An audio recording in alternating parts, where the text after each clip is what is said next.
Now listen carefully.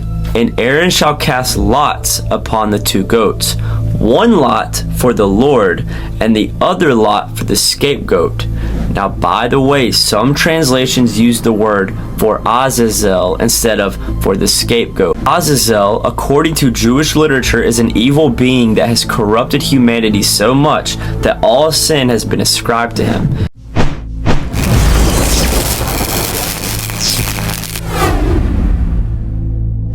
What's up, guys, and welcome back to the channel. Today we're going to be talking about the Old Testament and the two goats mentioned in the book of Leviticus.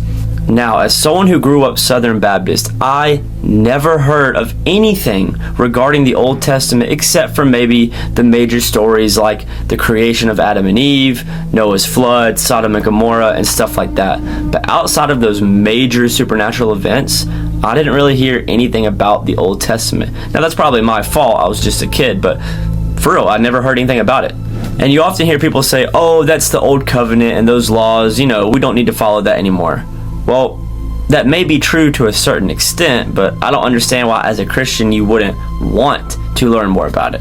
And by the way, a couple weeks ago, I think like 4 weeks ago, I posted a 3-part series on the ancient tabernacle. So if you guys want to go watch that after this, you can. It will definitely help you better understand the Old Testament. Yeah, so let's begin. Let us read the word of God.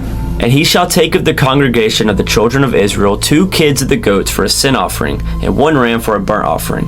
And Aaron shall take the 2 goats and present them before the Lord at the door of the tabernacle of the congregation. Now listen carefully.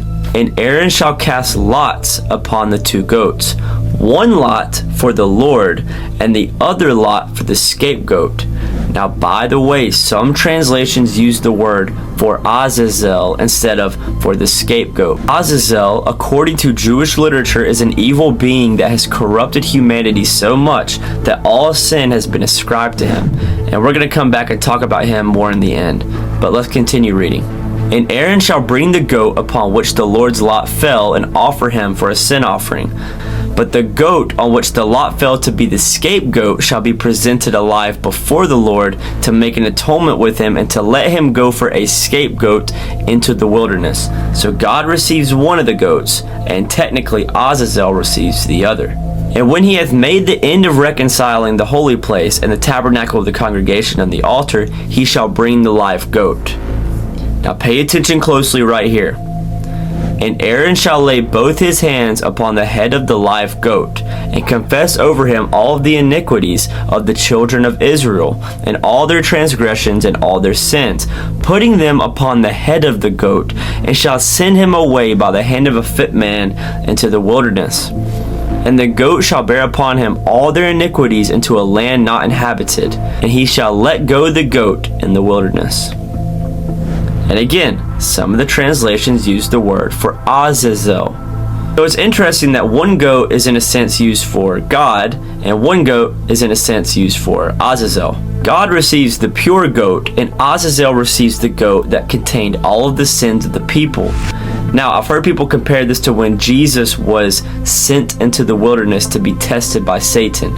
Jesus, the scapegoat, went into the wilderness, and it's like he met Azazel, if you know what I'm saying. I don't think that's a great connection, but I've heard people say that. I think it's interesting.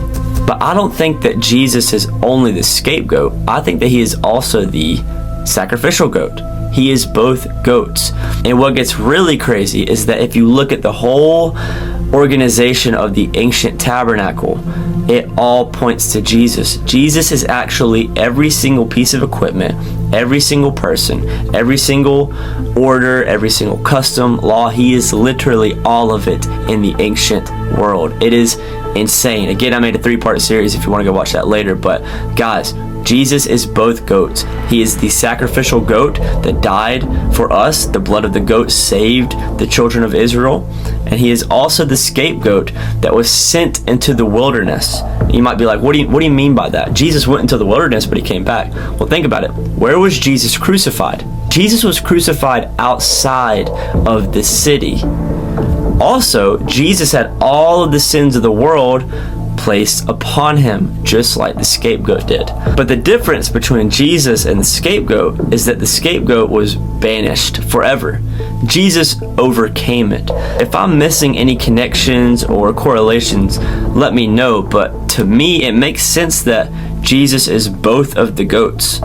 And I know that people are going to bring up the verse mentioned in the book of Revelation when it talks about the separation of the sheep and the goats. I'm not saying that Jesus represents a goat and he doesn't represent sheep. Jesus represents many things.